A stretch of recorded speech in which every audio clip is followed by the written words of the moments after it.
देखिएगा page number 107 पर example number 7 है।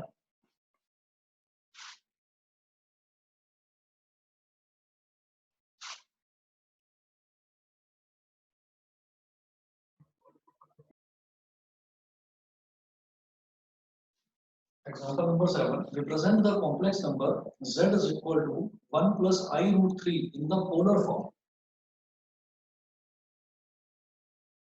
Represent the complex number z is equal to 1 plus I root 3. 1 plus I root 3 in the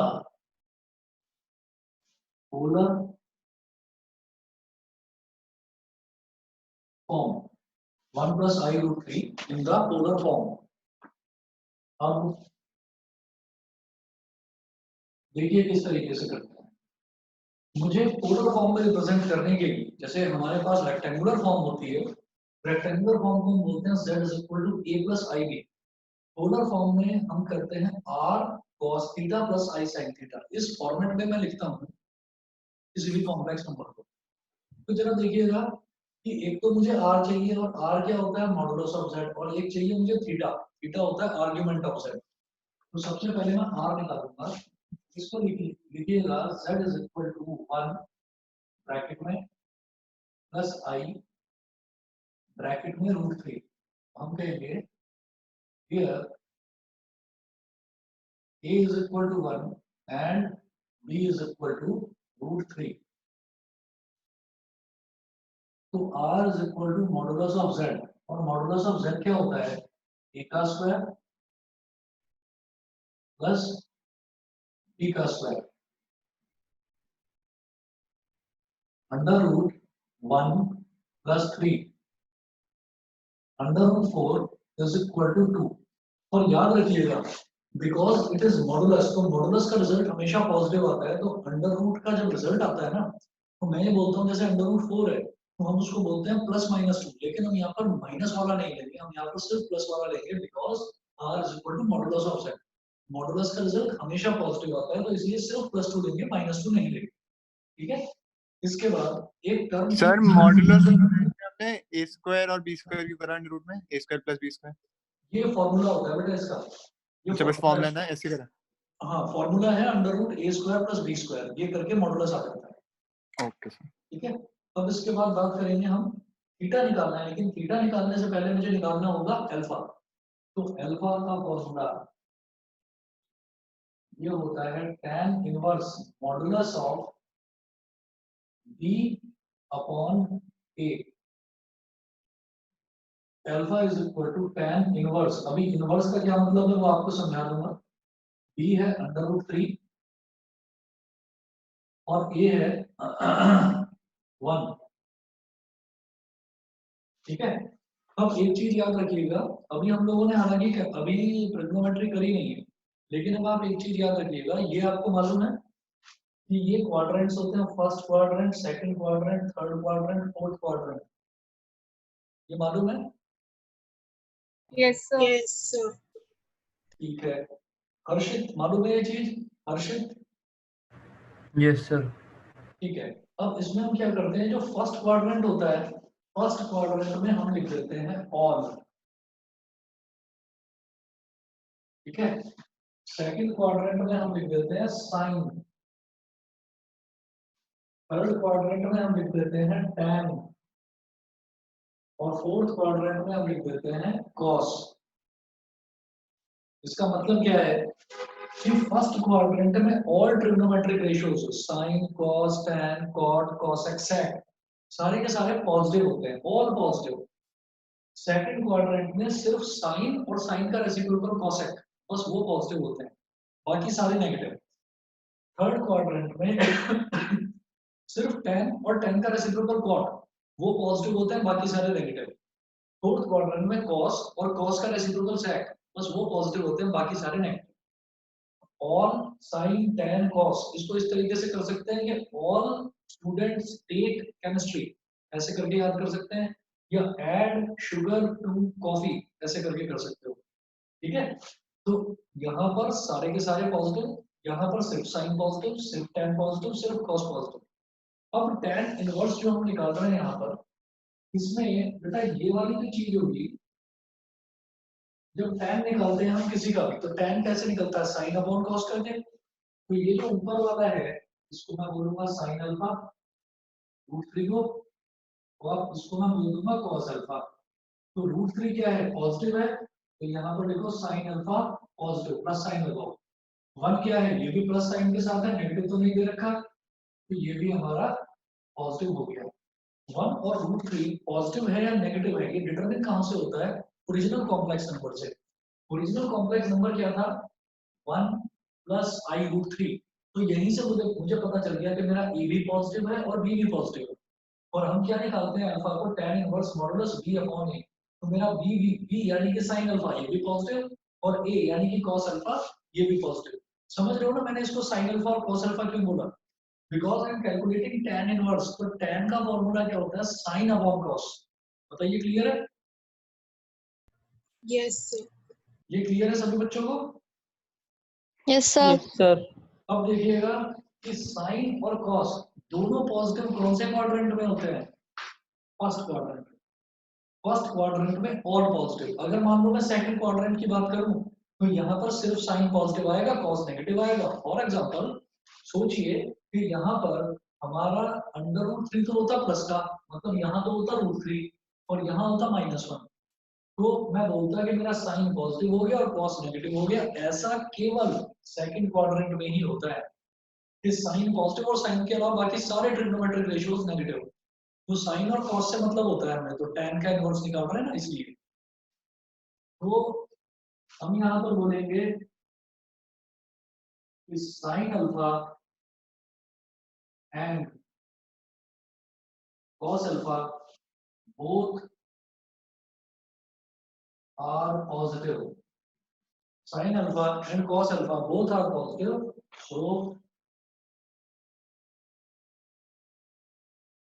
so alpha is in first quadrant। ये हमारा first quadrant में हो गया। अब इसके बाद इस कहानी को आगे बढ़ाते हैं। ये हो जाएगा alpha is equal to tan inverse √3, बस √3 लिख दीजिए। क्यों, क्योंकि अब मैंने मॉडुलस को सॉल्व कर दिया। भाई मॉडुलस का रिजल्ट क्या आता है, मॉडुलस के अंदर कुछ भी हो वो सबको पॉजिटिव बना देता है। तो √3 अपॉन 1 लिखने की जरूरत नहीं है, मॉडुलस हटाओ, सीधा tan इनवर्स √3 लिखो। बताइए क्लियर है, समझ गए। अब Yes, sir. अब मुझे ये बताइए tan के टेबल में √3 कहाँ आता था, 60 डिग्री 60 डिग्री पे, बिल्कुल ठीक है।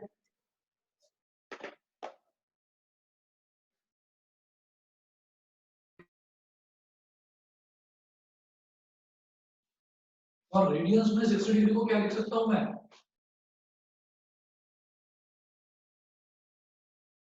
π/3। ये तो बताया था ना, नहीं d मालूम? pi upon 1/80। हाँ, आप बता दीजिए मेरे को, अस्मी, मन्नत और हर्षित, आप बता दीजिए ये चीज मालूम है कि नहीं, 60 डिग्री को π/3 लिख सकते हैं। Yes, sir. हर्षित, हर्षित, ये चीज क्लियर है। Yes, sir. एक्चुअली क्या होता है कि pi is equivalent to 180 degree, तो 180 डिग्री अपॉन 3 को मैं करूंगा तो 60 डिग्री ही आ जाएगा। तो 60 डिग्री को हम लिखते हैं π/3। ये अल्फा की वैल्यू आ गई π/3। अल्फा किसमें है, फर्स्ट क्वाड्रेंट में। जब फर्स्ट सर ये π/3 रेडियंस में निकला क्या? ये रेडियन में निकला, बिल्कुल सही, ये रेडियन में निकला, ओके ठीक है। तो फर्स्ट क्वाड्रेंट में है, तो फर्स्ट क्वाड्रेंट में theta is equal to alpha, theta is equal to alpha is equal to π/3। So मुझे दो ही तो चीजें चाहिए थी क्या, एक तो थीटा चाहिए था और एक आर चाहिए था, दोनों चीजें आ गई। So in polar form, in polar form z is equal to क्या होता है, r cos theta plus i sine theta. R कितना है 2, ब्रैकेट में लिखिए cos pi by 3 plus i sine pi by 3। बताइए सभी बच्चों को समझ में आ गया? इसी फॉर्मेट में लिखकर छोड़ दें, इसको एक्सपेंड मत करना। बताइए सभी को क्लियर है तो आगे बढ़ूं? Yes, sir. Yes sir. ठीक है।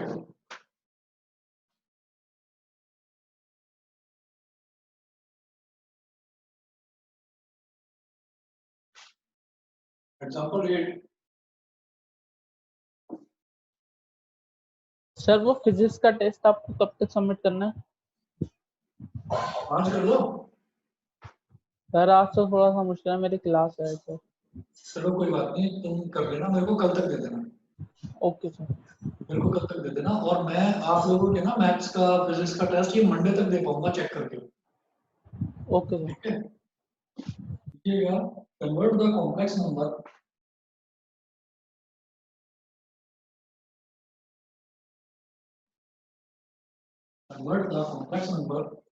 -16 upon 1 plus I root 3 -16 upon 1 plus I root 3 in polar form।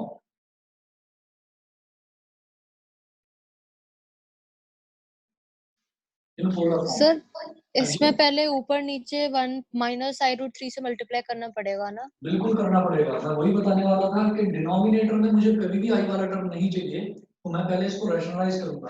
आप देखिएगा, ये हो जाएगा z is equal to -16 upon 1 plus i root 3। तो आप क्या करो, इसको यहाँ पर नीचे भी 1 माइनस आई रूट 3 से मल्टीप्लाई करिए, और ऊपर भी 1 माइनस आई रूट 3 से मल्टीप्लाई करिए, ताकि डिनोमिनेटर में आई वाला टर्म खत्म हो जाए। ठीक है। इसको मैं लिख रहा हूं rationalizing the denominator। डिनोमिनेटर को हमने रैशनलाइज कर लिया, rationalizing the denominator। अब देखिएगा z कितना हो जाएगा, z is equal to -16 into 1, ये हो गया -16, और -16 इंटू माइनस आई रूट 3, तो ये हो गया plus 16 root 3 into i upon a plus b into a minus b. तो a square minus b square हो जाएगा, ये a square minus b square, a square minus b square. अब इसको मैं इस तरफ कर रहा हूं आगे।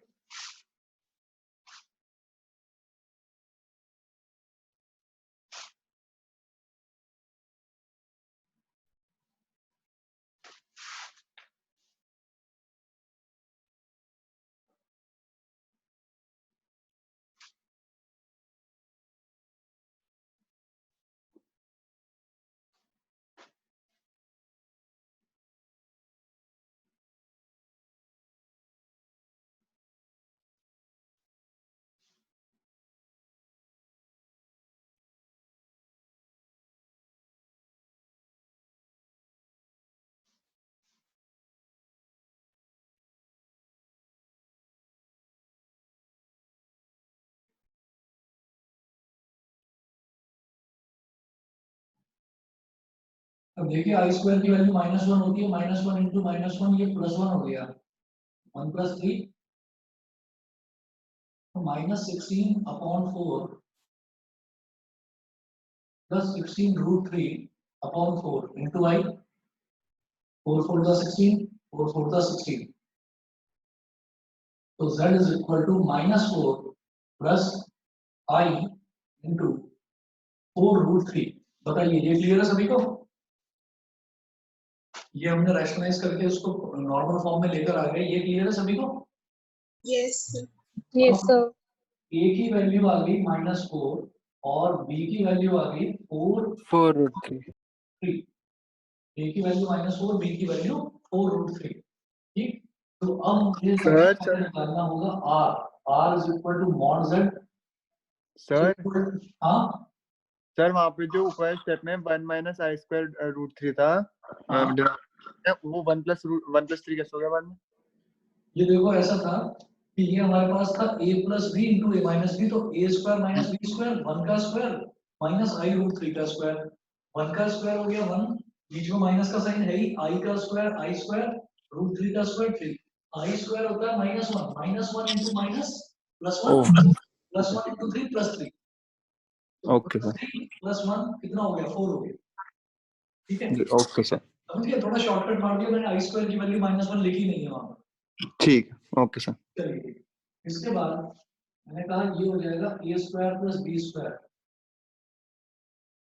तो ये अंडर रूट -4 का स्क्वायर प्लस 4 रूट 3 का स्क्वायर, -4 का स्क्वायर हो जाएगा 16 प्लस 4 रूट 3 का स्क्वायर, 4 का स्क्वायर हो जाता है 16 और रूट 3 का स्क्वायर हो गया 3, 16 3 जा 48, या एक काम करिए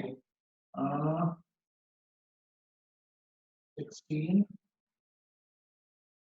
ठीक है 16 3 का हाँ, तो 64 हो जाएगा ना। 64 हो गया, 64 और ये कितना आ गया 8 आ गया, यहाँ तक सभी को क्लियर है?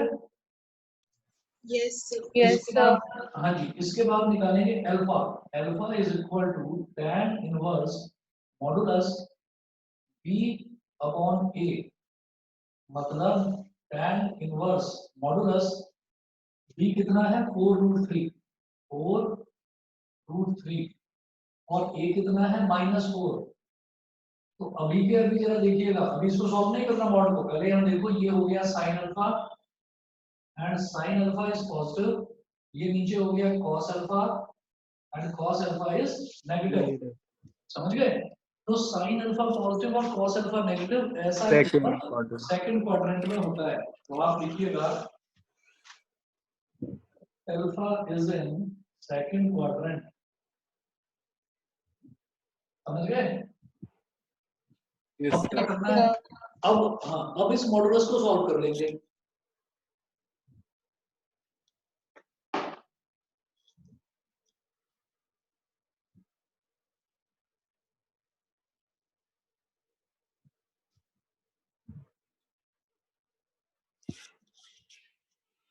सर अगर कॉस वो होता पॉजिटिव होता और साइन नेगेटिव होता तो फोर्थ क्वाड्रेंट में आता। अगर cos पॉजिटिव होता तो cos सिर्फ फोर्थ क्वाड्रेंट में पॉजिटिव होता है, बाकी साइन नेगेटिव हो जाएगा, तो फोर्थ अच्छा क्वाड्रेंट। ठीक। अभी करेंगे सारे क्वाड्रेंट वाले क्वेश्चंस आएंगे, अब देखिएगा alpha is in second quadrant, तो अल्फा को निकालो, पहले तो अल्फा की वैल्यू निकालो, वो सेकंड में है थर्ड में है किसमें, उसको छोड़ दे, ये तो हमने देख लिया सेकंड में है। मॉडुलस सॉल्व करेंगे, तो मॉडुलस सॉल्व करेंगे तो नीचे वाला माइनस हट जाएगा, तो ये हो गया बेटा tan इनवर्स 4 रूट 3 अपॉन 4, अब ब्रैकेट लगा रहा हूं, मॉडुलस हट गया क्योंकि नेगेटिव हटा दिया हमने, अब 4 से 4 नहीं कर सकते। ठीक है 4 से 4 कर दिया, tan इनवर्स रूट 3 कितना आ जाएगा, वही 60 डिग्री, और 60 डिग्री मतलब कितना π/3, अल्फा की वैल्यू समझ में आ गई। सर tan इनवर्स, इनवर्स का क्या मतलब हुआ उसमें -1 की पावर? इनवर्स का मतलब ये होता है कि tan के टेबल में, मतलब उल्टा है ये, कि tan के टेबल में रूट 3 कहाँ आता है, जैसे मैं बोलता हूँ कि tan 60 डिग्री होता है रूट 3, तो उसका उल्टा पूछ रहे हैं कि tan के टेबल में 60 डिग्री वो रूट 3 कहाँ पर आता है, आप कहेंगे 60 डिग्री पर, ओके सर, ठीक है। तो ये उसका उल्टा है, इनवर्स है, ओके सर। ठीक है। ये हो गया π/3, अल्फा इज इक्वल टू π/3, अब हम कहेंगे since alpha is in second quadrant, therefore theta is equal to pi minus alpha, मतलब पाई माइनस अल्फा कितना निकाला π/3, तो 3 pi minus pi upon 3, LCM ले लिया, ये हो गया 2 π/3, समझ में आ गया। Now Yes, sir.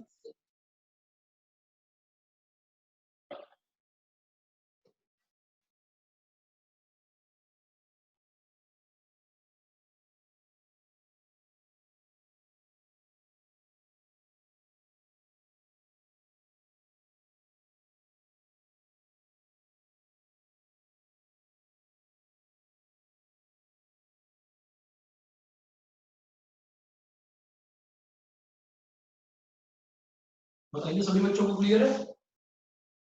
Yes yes sir. Sir. R की Yes, sir. Value as it is डाल दी 8 और थीटा की वैल्यू एज इट इज डाल दी 2π/3 2π/3। उसके बाद देखते हैं हम एक्सरसाइज पर आते हैं सीधा। एक्सरसाइज 5.2 और 5.2 में मैं एक काम कर रहा हूँ, शुरू के क्वेश्चन में छोड़ रहा हूँ, मैं इसको डिक्रीजिंग ऑर्डर में करा रहा हूँ। मैं करा रहा हूँ आपको क्वेश्चन नंबर 8। देखिए इसमें एक्सरसाइज 5.2 का क्वेश्चन नंबर 1 और 2 है, इसमें तो ये मॉडुलस और आर्गुमेंट पूछ रहे हैं, लेकिन क्वेश्चन नंबर 3 से 8 जो है इसमें वो पूछ रहे हैं कि आप इसको पोलर फॉर्म में कन्वर्ट करिए।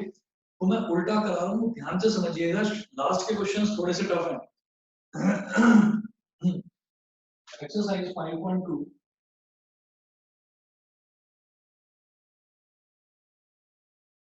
क्वेश्चन नंबर 8 जो मुझे दे रखी है वैल्यू, मुझे उसको पोलर फॉर्म में कन्वर्ट करना है। तो देखिए यहां दे रखा है z इज इक्वल टू आई, सिर्फ इतना दे रखा है z इज इक्वल टू आई। इसका क्या करें?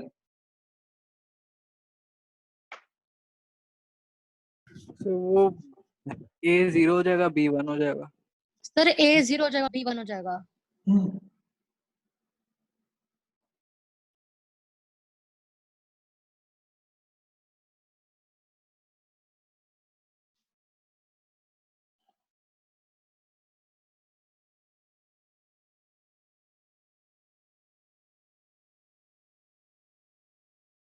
r की वैल्यू होती है modulus is equal to under root a square plus b square. तो ये हो जाएगा अंडर रूट 0 का स्क्वायर प्लस 1 का स्क्वायर। मतलब रिजल्ट क्या आ गया? r की वैल्यू क्या आ गई? 1 आ गई। ये समझ गए? अब बात करते हैं आर्गुमेंट की। मैं इसको मिटा रहा हूं। तो नॉट डिफाइंड आ जाएगा। हाँ हाँ कोई बात नहीं, देखते रहेंगे।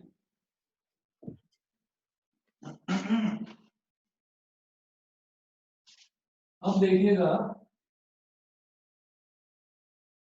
Alpha is equal to tan inverse modulus b upon a is equal to tan inverse modulus b क्या है 1 और a क्या है 0। b है 1 और a है 0। ये हो गया ऊपर वाला साइन अल्फा और नीचे वाला हो गया कॉस अल्फा। और मैंने कहा साइन अल्फा भी प्लस है और कॉस अल्फा भी प्लस है। 0 है ना, आपका जो मन करे वो ले लीजिए। आप अगर चाहते हो कि मैं 0 को नेगेटिव लेना चाहता हूँ नेगेटिव ले लो, आप चाहते हो कि पॉजिटिव लेना चाह रहा हूँ तो पॉजिटिव ले लो। रिजल्ट पर कोई फर्क नहीं पड़ने वाला, रिजल्ट पर जरा सा भी फर्क नहीं पड़ेगा। कहो तो मैं दोनों केसेस लेकर दिखा दूंगा आपको, ठीक है? तो पहले हम आसान वाले ले लेते हैं भाई, पॉजिटिव पॉजिटिव भी हमें आसान पड़ेगा, साइन अल्फा भी पॉजिटिव कॉस अल्फा भी पॉजिटिव। अब देखिएगा, अब इस मॉडुलस का इलाज करो। यहां से दोनों पॉजिटिव है तो मैं बोलूंगा alpha is in which quadrant? बताओ। फर्स्ट क्वाड्रेंट, ठीक है? अब इस मॉडुलस को सॉल्व करेंगे। मॉडुलस को सॉल्व करने का मतलब क्या है कि अगर इंफिनिटी। पॉजिटिव है तो एज इट इज आ जाएगा tan इनवर्स 1/0। अब लगा दो ब्रैकेट, और 1/0 क्या होता है? इंफिनिटी। इंफिनिटी tan के टेबल में बताओ 90 डिग्री। कहाँ आता है? हाँ 90 डिग्री 90 डिग्री पर। तो ये हो गया π/2। अल्फा की वैल्यू π/2 हो गई। लिखेंगे since alpha is in first quadrant, since alpha is in the first quadrant, therefore theta is equal to alpha is equal to π/2. So in polar form z is equal to r cos theta plus I sin theta। तो ये क्या हो जाएगा? r की value क्या निकाली थी? 1 और ब्रैकेट में cos π/2 प्लस I sin π/2। बताइए सभी बच्चों को क्लियर है? Yes, sir. ठीक है। अब एक चीज और देख लेते हैं कि अगर मान लो मैं 0 को ले लेता नेगेटिव तो क्या होता है? भाई आप ये बता दीजिए किसी भी तरह से मैं 1 को तो नेगेटिव नहीं ले सकता था ना, 1 तो पॉजिटिव सेकंड क्वाड्रेंट में आ जाता। ये आ जाता सेकंड क्वाड्रेंट में। लेकिन जब मैं इसको सॉल्व करता यहाँ तक तो इसके पॉजिटिव साइन और इसके नेगेटिव साइन से ये पता चल जाता कि वो सेकंड क्वाड्रेंट में आया है। लेकिन उसके बाद जब मैं इसको सॉल्व करता तो tan इनवर्स इंफिनिटी ही आता, अल्फा की वैल्यू तो π/2 ही आती। बताइए, अल्फा की वैल्यू तो π/2 ही आती। Yes sir. अब वो सेकंड क्वाड्रेंट में आ गया, तो सेकंड क्वाड्रेंट में थीटा होता है पाई माइनस अल्फा। जरा बताओ पाई माइनस π/2 क्या होगा? π/2। π/2 पाई माइनस π/2 भी π/2 ही होता है। इसका मतलब अगर मैंने 0 को नेगेटिव ले लिया तो भी मेरा थीटा π/2 ही आएगा। ठीक है, तो आप 0 को जो आपका मन करे, आप चाहे तो पॉजिटिव ले लो चाहे नेगेटिव ले लो, आपके रिजल्ट पर कोई फर्क नहीं पड़ने वाला। बताइए, ये क्लियर है पोलर फॉर्म सभी को यहाँ तक? Yes sir. yes इसमें हाँ, इसमें Yes, एक बहुत sir. बढ़िया, इसमें बहुत बढ़िया चीज देखते हैं, जरा देखिएगा। मैंने आपको ये बोला कि इसको सॉल्व नहीं करना है। एकदम से दिमाग में आता है कि अगर सॉल्व करें तो क्या होगा। हमने ये कहा अगर सॉल्व कर लेते हैं, यहाँ तक ये क्वेश्चन कंप्लीट हो गया। अगर सॉल्व करते हैं तो 1 तो अपनी जगह, cos π/2 की वैल्यू क्या होती है 0 प्लस i sin π/2 की वैल्यू क्या होती है 1। ये क्या आ गया, i ही तो आ गया ये, यानी कि मेरा ओरिजिनल कॉम्प्लेक्स नंबर आ गया। समझ रहे हैं? अगर मैं पोलर फॉर्म को सॉल्व करूंगा तो मेरा ओरिजिनल कॉम्प्लेक्स नंबर आ जाएगा रेक्टेंगुलर फॉर्म में। इसलिए कहते हैं कि उसको सॉल्व मत करो, वो वापस आप वहीं पहुंच जाओगे जहां से आपने स्टार्ट करा था। आप इसको इसी फॉर्म में लिखकर छोड़ दीजिए। हाँ, लेकिन ये चीज, ये इस चीज का वेरिफिकेशन है कि मैंने कहीं कुछ गलती तो नहीं करी। ठीक है, अगर सॉल्व करके वापस मेरा ओरिजिनल फॉर्म आ जाती है, इसका मतलब हमने बिल्कुल ठीक करा है इसको। ठीक है जी, समझ गए? समझ गए? चले आगे। yes Diggal, yes sir. Clear है बेटा? Yes sir. ठीक है जी, अब मैं नेक्स्ट क्वेश्चन पर आता हूँ। नेक्स्ट क्या, basically previous question decreasing order में चल रहे हैं ना। चलिए, अब ये मिटा रहा हूँ अंदर से पूरा।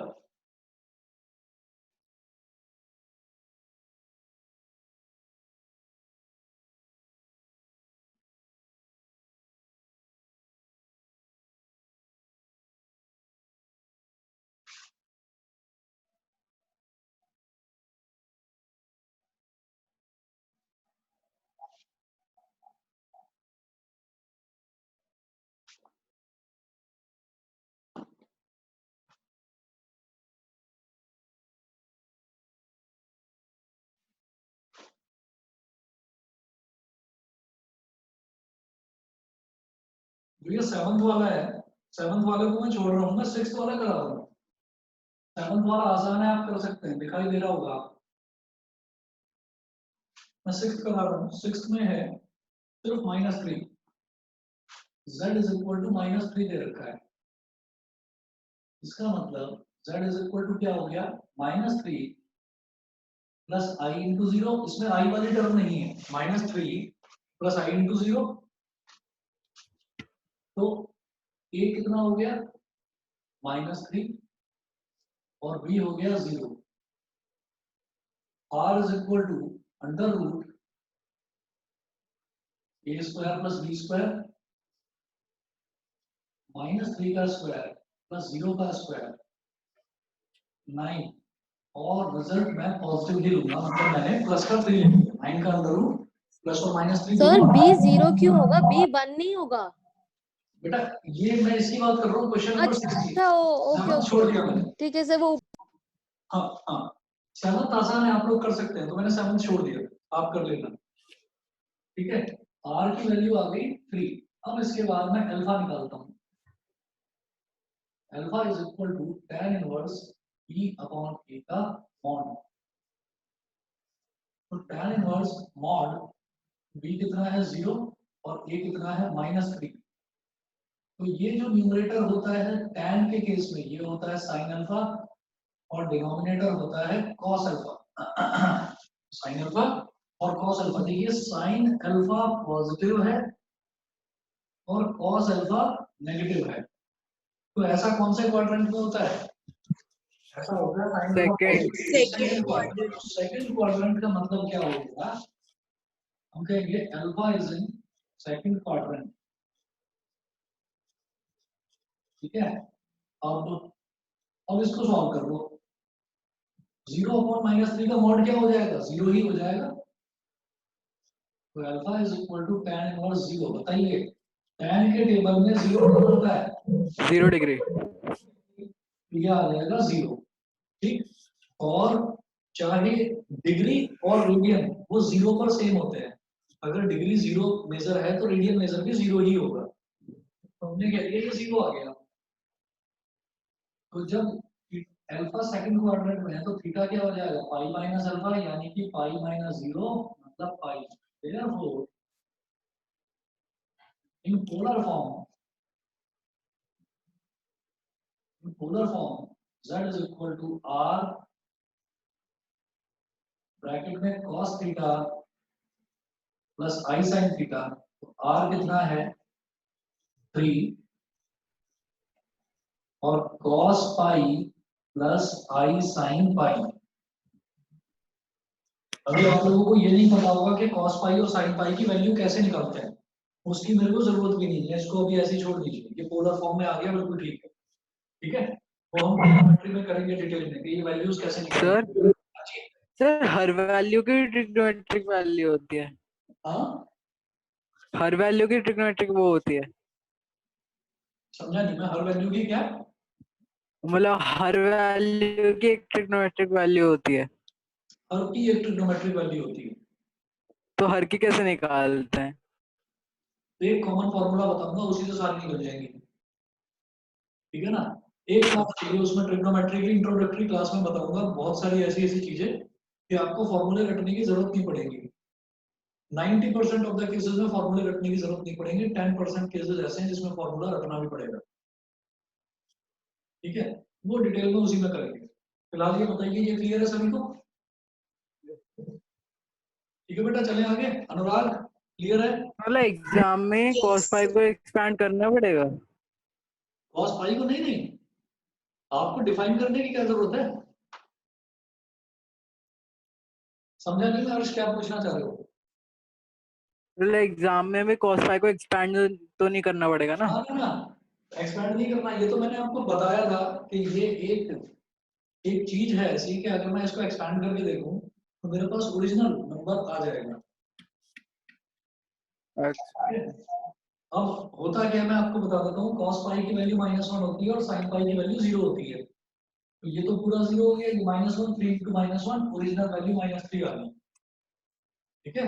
पर अभी मैं तो उसमें 180 डिग्री मान लेते हैं क्या पाई को उधर भी? क्या मान लेते हैं?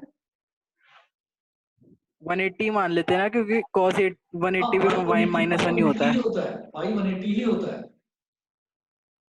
ठीक है। अगर मैं ठीक। डिग्री मेजर 180 डिग्री लूं तो आप रेडियन मेजर निकालोगे, वो आपका पाई ही आएगा,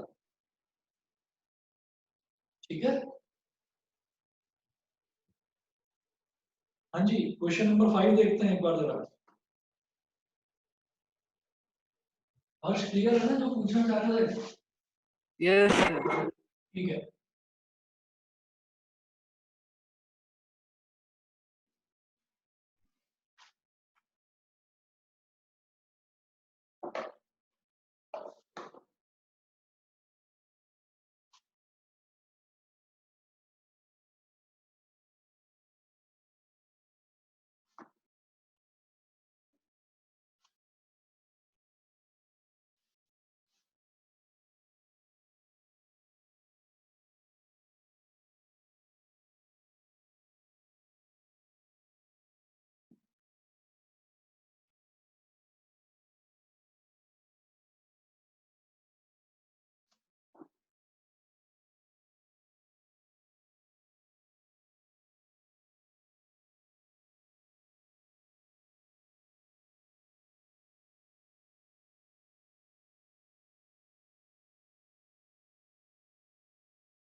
ये जो r है इसकी वैल्यू तो आ गई √2। अब इसके बाद अल्फा निकालेंगे। Alpha is equal to tan inverse modulus b upon a। tan inverse modulus b है -1 और a भी है -1। इसका मतलब जो मेरा साइन अल्फा है ये भी नेगेटिव और जो कॉस अल्फा है ये भी नेगेटिव। ऐसा कौन से क्वाड्रेंट में होता है कि साइन थर्ड थर्ड क्वाड्रेंट में हमारा सिर्फ tan पॉजिटिव है, इसका मतलब साइन अल्फा कॉस अल्फा दोनों के दोनों नेगेटिव हो जाएंगे। ठीक है, अब हम क्या करेंगे, इसको मॉडुलस को सॉल्व करेंगे और यहाँ लिख दीजिए alpha is in third quadrant, क्योंकि साइन और कॉस दोनों नेगेटिव हो गए। तो ये हो जाएगा tan इनवर्स 45 क्या 45 45 डिग्री को रेडियन में क्या बोलते हैं? π/4 पाई शायद। बाई 4 बोलते हैं। पाई बाई 4 कैसे भाई? पाई की वैल्यू होती है 180 डिग्री। 180 डिग्री को 4 से डिवाइड करके देखो तो 45 डिग्री ही आएगा, तो इसको बोलते हैं पाई बाई 4। अच्छा, अल्फा है थर्ड क्वाड्रेंट में और अल्फा की वैल्यू आ गई पाई बाई 4, तो थीटा क्या हो जाएगा? Minus of pi minus alpha is equal to minus of pi minus pi by 4 is equal to minus तो बाहर, पाई माइनस पाई बाई 4 क्या होगा? 4 पाई माइनस पाई 3 पाई बाई 4, तो ये हो गया -3 पाई बाई 4। थीटा की वैल्यू हो गई -3 पाई बाई 4। बताइए क्लियर है? Yes sir. इसके आगे देखते हैं।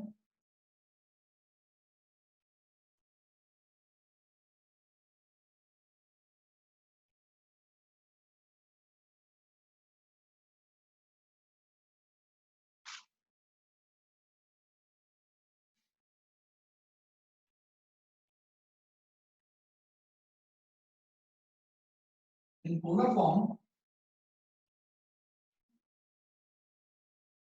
z is equal to r cos theta plus I sin theta। r क्या है? √2 ब्रैकेट में cos -3 पाई बाई 4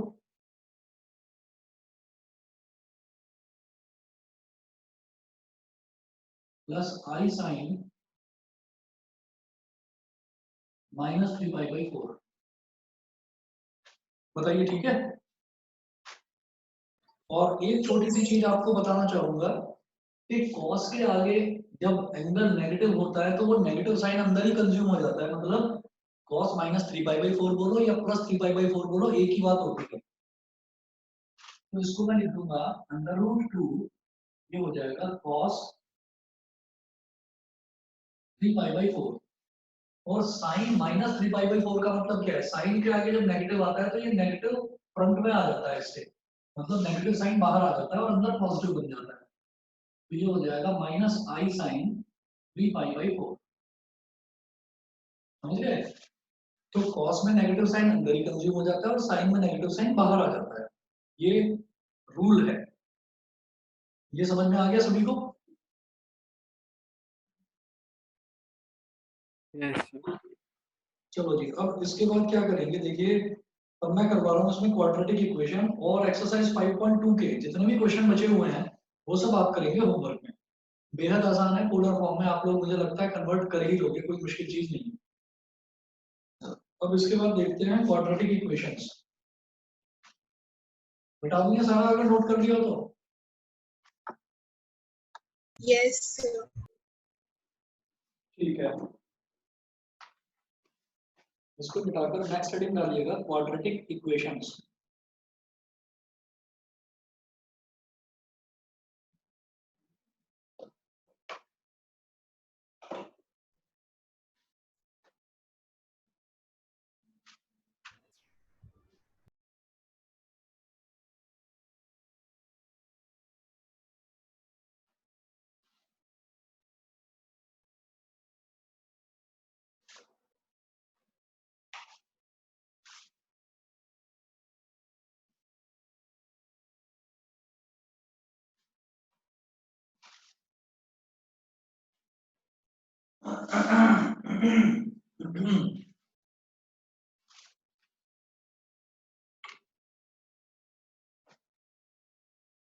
लिखिएगा quadratic equations.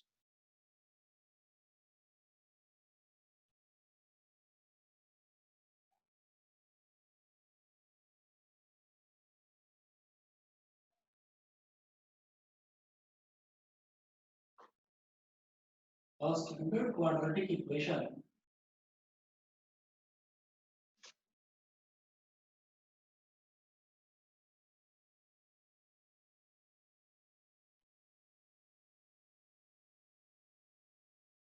is expressed as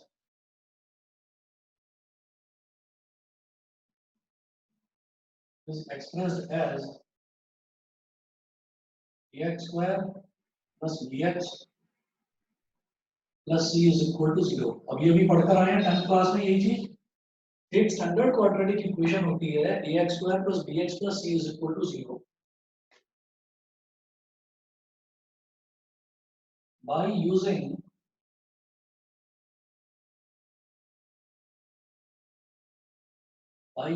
quadratic formula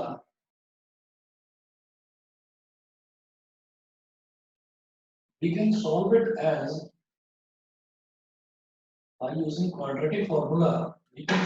it as x is equal to minus b plus minus under root b square minus 4 b square minus 4ac upon 2a। अब quadratic equation को solve करने के लिए मुझे सिर्फ यही formula use करना है, कोई फैक्टराइजेशन नहीं, कोई परफेक्ट स्क्वायर नहीं, किसी तरीके का कोई फॉर्मूला यूज नहीं करना, सिर्फ एक यही फॉर्मूला यूज करना है यहाँ पर क्वाड्रेटिक इक्वेशन सॉल्व करने के लिए। और याद रखेंगे कि मैं अब कॉम्प्लेक्स नंबर की बात कर रहा हूँ, तो अब अंडर रूट के अंदर वाला टर्म मेरे पास नेगेटिव आएगा, ठीक है। जब अंडर रूट के अंदर वाला टर्म नेगेटिव आएगा तो मैं समझता हूँ कि मैं उसको आई के टर्म्स में कैसे रिप्रेजेंट कर सकता हूँ, ठीक है। तो वो चीज अभी हम डिस्कस करेंगे। हम सीधा एग्जांपल उठाते हैं और इसमें कुछ डिस्कस करने लायक है ही नहीं, सीधा एग्जांपल उठाते हैं। Page number 108 example number 9। फिर वो डी वगैरह की जरूरत नहीं पड़ेगी। कुछ नहीं वो रूट्स रियल है, रूट्स रियल एंड इक्वल है, रूट्स रियल एंड यूनिक है, रूट्स पॉसिबल नहीं है, वो कुछ भी नहीं हमको देखना, हमको सिर्फ ये फॉर्मूला लगाना है और आंसर निकालना है। देखिए एग्जांपल नंबर 9 है सॉल्व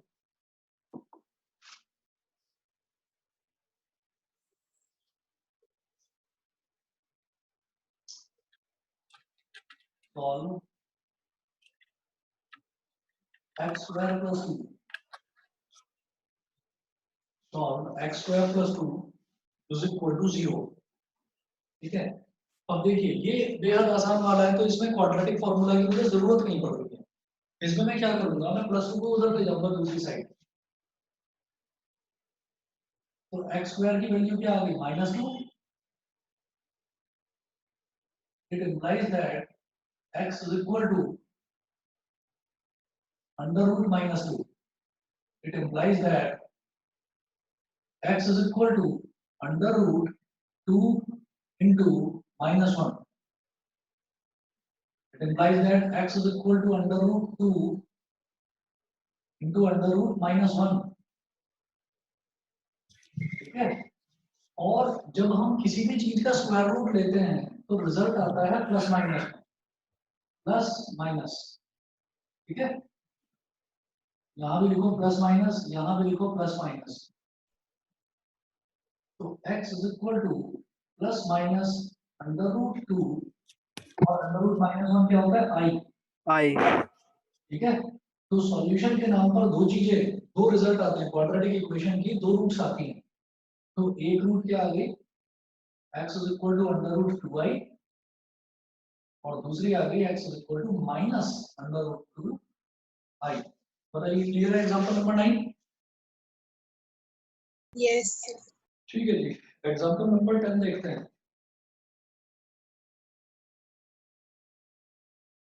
एग्जांपल नंबर 10 में क्या दिया है, x square plus x plus 1 is equal to 0। x square plus x plus 1 is equal to 0. ठीक है, compare it with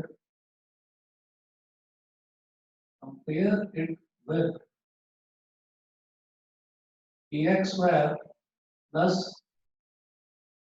bx plus c is equal to 0. It implies that यहाँ पर x square का coefficient क्या है 1, तो a की value क्या आ गई 1. यहाँ x का कोफिशिएंट क्या है 1, तो b की वैल्यू क्या आ गई ये भी 1. और कांस्टेंट टर्म है +1, तो हमारा कांस्टेंट टर्म यहाँ पर भी प्लस का 1. a b और c तीनों की वैल्यू 1 आ गई. ठीक है, तो हम कहेंगे x is equal to -b plus minus under root b square -4ac upon 2a. ठीक, तो x is equal to -1 plus minus under root 1 का square -4 into 1 into 1 upon 2a. 2a मतलब 2 इंटू 1. तो x is equal to -1 plus minus under root 1 -4 under root 1 -4 upon 2a, यानी कि 2 into 1, तो ये हो गया 2. तो x is equal to -1 plus minus under root -3 upon 2.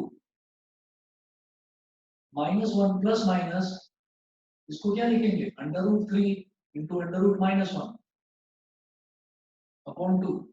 -1 plus minus under root 3 और अंडर रूट -1 को क्या लिखेंगे i upon 2.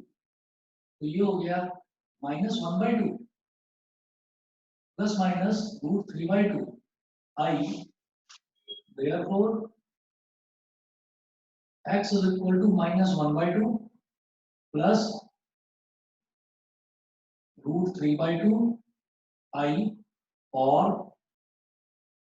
x is equal to -1/2 minus root 3/2 i. बताइए समझ में आ गया? Yes, sir. क्वाड्रेटिक इक्वेशन में तो कुछ भी टफ नहीं लग रहा ना? No sir. चलिए जी, एग्जाम्पल नंबर 11 देखते हैं जरा.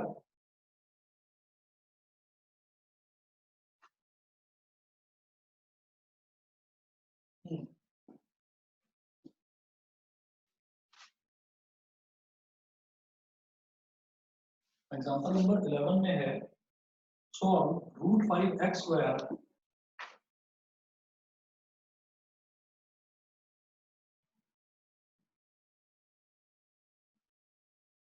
Root 5x square plus x plus root 5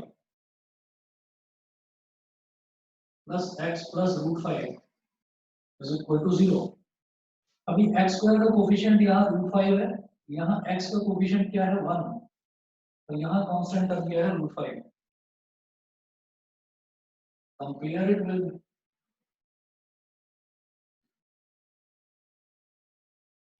ax square plus bx plus c is equal to 0. तो a की वैल्यू क्या हो गई रूट 5, a की वैल्यू हो गई रूट 5, b की वैल्यू क्या हो गई 1, और c की वैल्यू भी हो गई रूट 5. ठीक है, अब क्या करेंगे x is equal to -b plus minus under root b square minus 4ac upon 2a. अब इधर सॉल्व कर रहा हूं.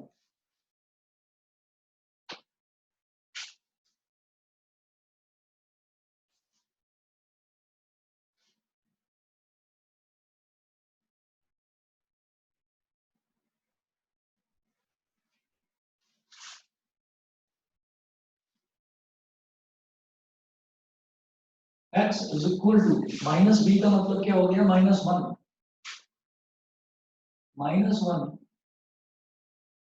Plus minus under root b square मतलब 1 का स्क्वायर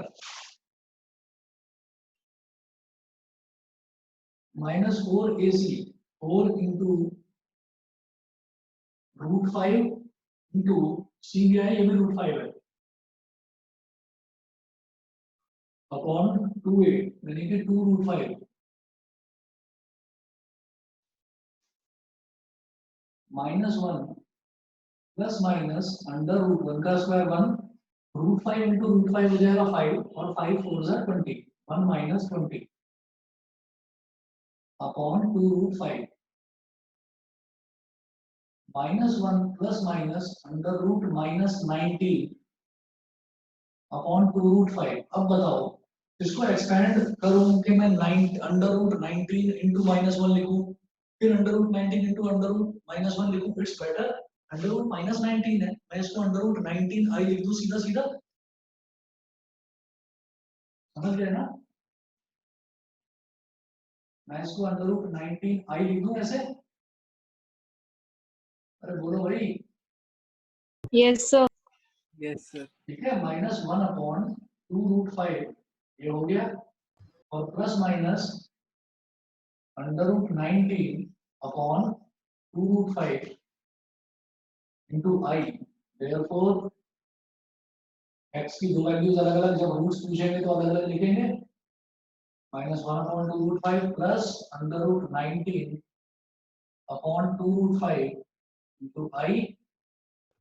सर यहाँ पे 2√5 को रैशनलाइज करना पड़ेगा क्या, मतलब रूट नीचे नहीं रहता ना जब। वैसे करना चाहिए रैशनलाइज। √5 से ऊपर नीचे मल्टीप्लाई कर देंगे। ठीक है, इन्होंने तो वैसे कर नहीं रखा है पर हमें करना चाहिए। कर लेंगे ना, आप इसको छोड़ दो। Yes sir. Yes, sir. अच्छा जी। सर खाली एक डाउट है सर, √5 into √19 जब होता है तो 5 into 19 कर देना और रूट यस हाँ, √95 कर दोगे। हाँ ठीक है, ओके सर। √5 into √19 कह रहे हो ना? हाँ हाँ, तो √a into √b ही होता है। Okay sir, okay. ठीक है, अच्छा जी। अब इसके बाद एक्सरसाइज 5.3 भी आप ही लोगों को करनी है, कर लोगे ना? इसमें ऐसा कुछ मुश्किल तो नहीं है, कैलकुलेशन है बस।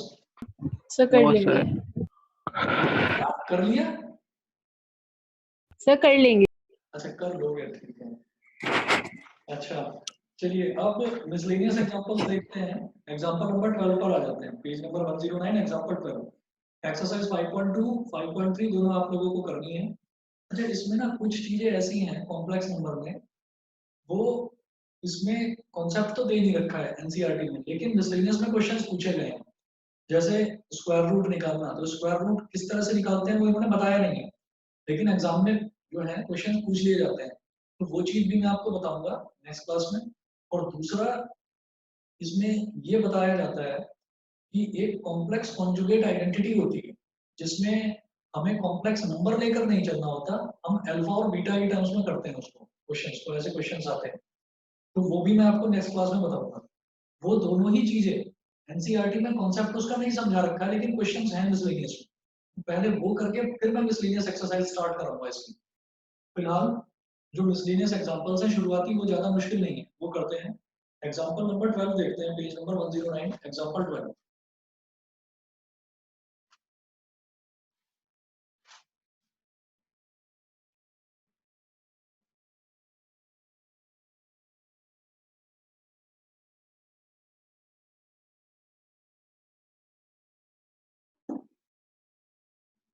Example 12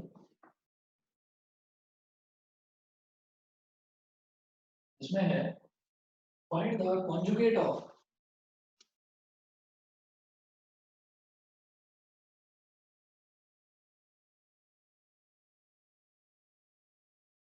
find the conjugate of 3 minus 2i 2 plus 3i, 3 minus 2i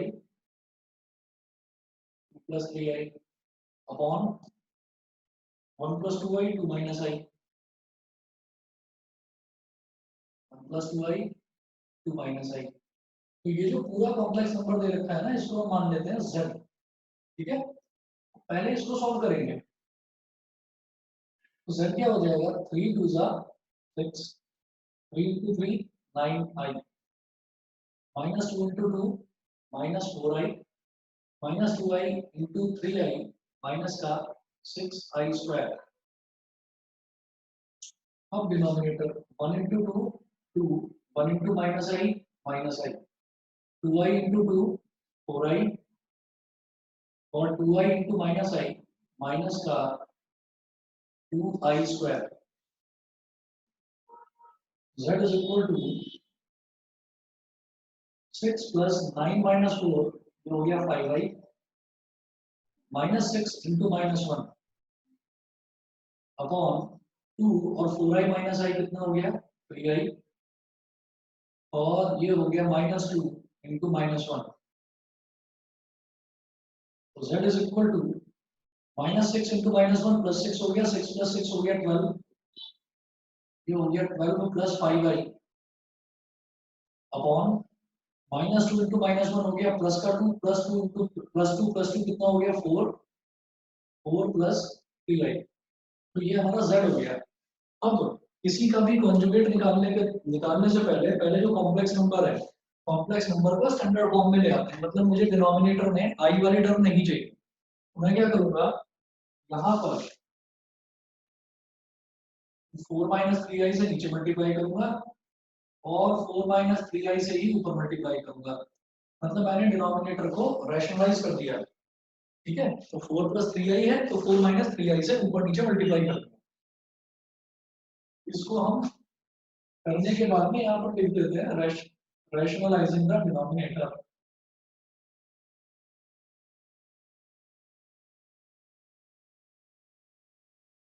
rationalising the denominator इसके बाद में बिल्कुल लास्ट उधर कर रहा हूँ।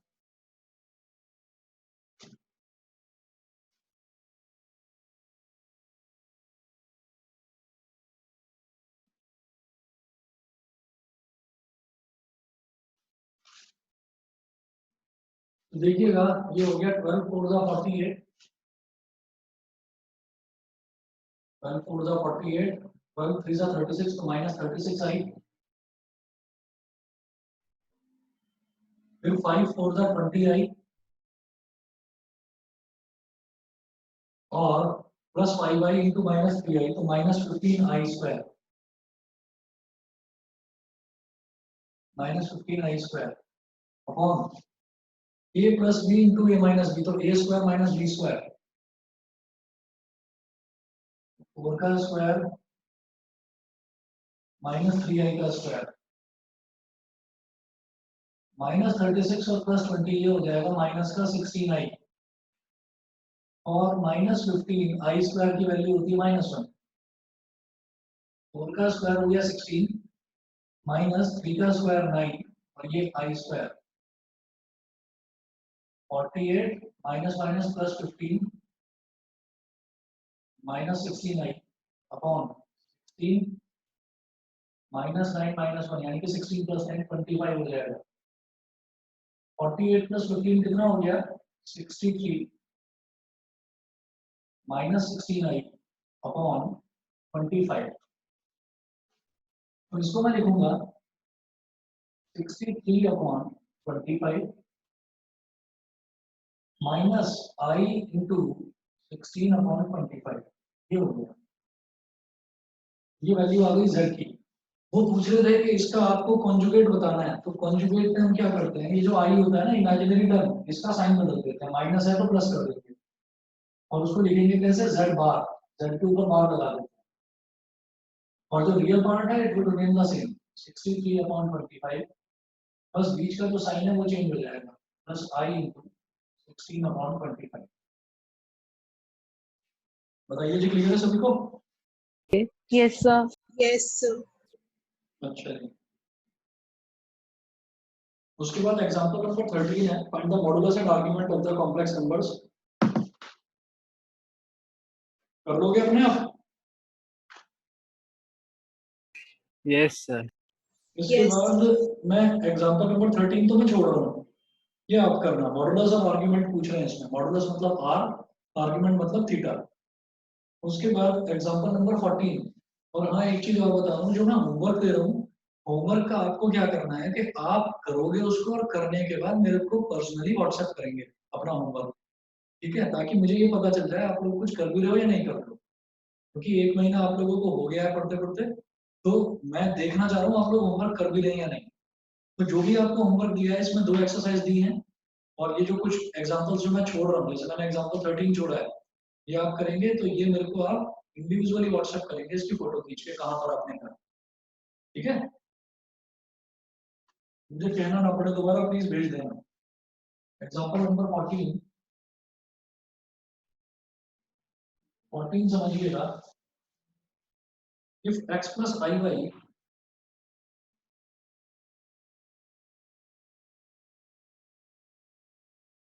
अब x प्लस आई वाई की बात कर रहे हैं, तो if x plus i y is equal to a plus i b upon a minus i b, ये दे रखा है। Prove that x square plus y square is equal to 1।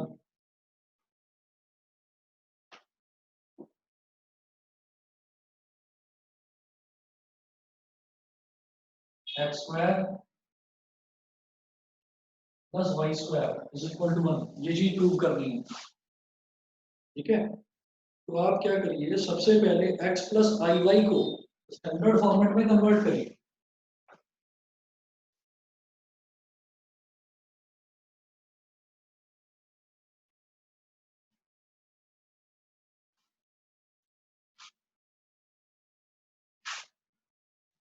तो यहां मैं क्या कर रहा हूं, हम लिखेंगे x plus i y is equal to a plus i b upon a minus i b. मैं नीचे से आई वाली टर्म हटाना चाहता हूं, तो मैं डिनोमिनेटर को भी a प्लस आई बी से मल्टीप्लाई कर दूंगा और न्यूमरेटर को भी a प्लस आई बी से मल्टीप्लाई कर दूंगा। तो x plus i y is equal to हो गया a प्लस आई बी का होल स्क्वायर, और नीचे आ जाएगा a square minus i square b square, सही है। तो x प्लस आई वाई क्या हो गया, a square plus i square b square plus 2 into a into i b. मैंने क्या करा, ये जो न्यूमरेटर है इसको एक्सपेंड कर दिया, a प्लस b का होल स्क्वायर है एक तरह से, तो a square plus i b का स्क्वायर मतलब i square b square plus 2 into a into i b, ये तो न्यूमरेटर हो गया। और डिनोमिनेटर में a square minus i square की जगह लिखिएगा -1 और b square as it is, minus minus plus हो जाएगा। x plus i y is equal to a square plus i square का मतलब -1 into b square plus 2ab into i को बिल्कुल लास्ट में लिखो अलग करके। डिनोमिनेटर में मेरे पास आ गया a square plus b square. किसी भी बच्चे को ना समझ में आए तो बता देना। x plus i y is equal to a square minus b square upon a square plus b square plus i into 2ab upon a square plus b square. यहां तक समझ में आ गया तो बताइए।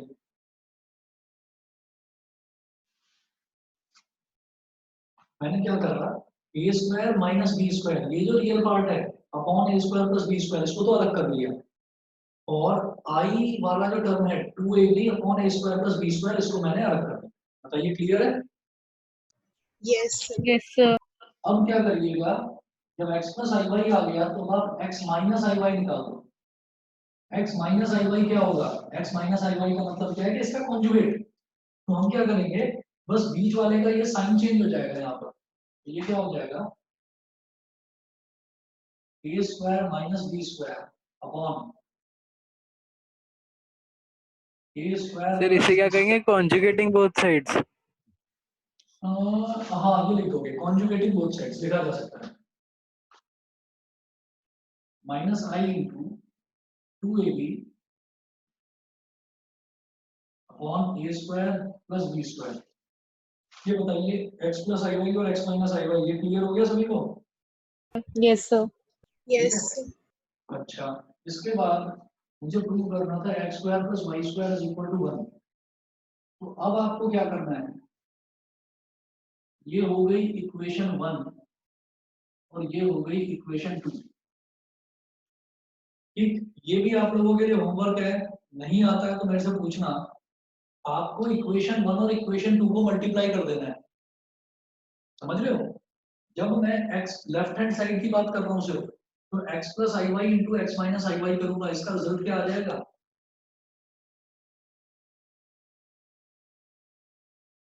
x plus i Y into x minus I Y, x square minus i square Y square, और आई square होता है -1 माइनस आई स्क्वायर प्लस 1, तो ये x square plus y square आ जाएगा। ठीक है? Yes, sir. अगर मैं दो इक्वेशंस को मल्टीप्लाई करूंगा तो लेफ्ट हैंड साइड और लेफ्ट हैंड साइड मल्टीप्लाई होंगे, और पूरा राइट हैंड साइड इसका और पूरा राइट हैंड साइड इसका, ये आपस में मल्टीप्लाई हो जाएंगे। थोड़ा लंबा होगा क्वेश्चन, लेकिन करिए आप लोग। ये पूरा सॉल्व करके दिस मल्टीप्लाइड बाय दिस, ये पूरा सॉल्व होने के बाद 1 आएगा आंसर। ठीक है? तो ये आप लोग करिएगा। होमवर्क आपका मैं लिखकर भेज रहा हूँ आपको, एग्जांपल 13 और 14 और एक्सरसाइज 5.2 और 5.3 ये करना। ठीक है? किसी को कोई डाउट तो नहीं आज जो पढ़ा, किसी चीज में कोई प्रॉब्लम बताइए, क्लियर है? सही क्वेश्चन कितने नंबर का है? ये वाला जो करवा रहा हूँ मैं ये, हाँ सर। हाँ, मिसलेनियस के जितने भी क्वेश्चंस हैं किसी भी चैप्टर में, वो 4-4 नंबर वाले हैं। ठीक है? तो ये आप करिएगा, बाकी नेक्स्ट क्लास में मिलते हैं जी आपसे।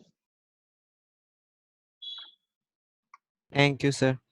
ठीक है जी, okay Thank you, sir. Okay.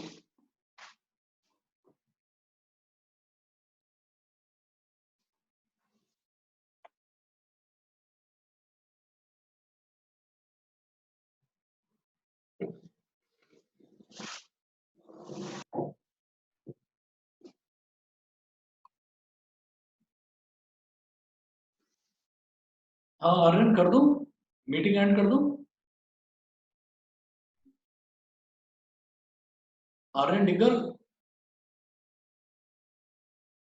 Yes sir कर दो। हाँ कर दूं? हो गया ना? Yes sir, yes sir. ठीक है ठीक है।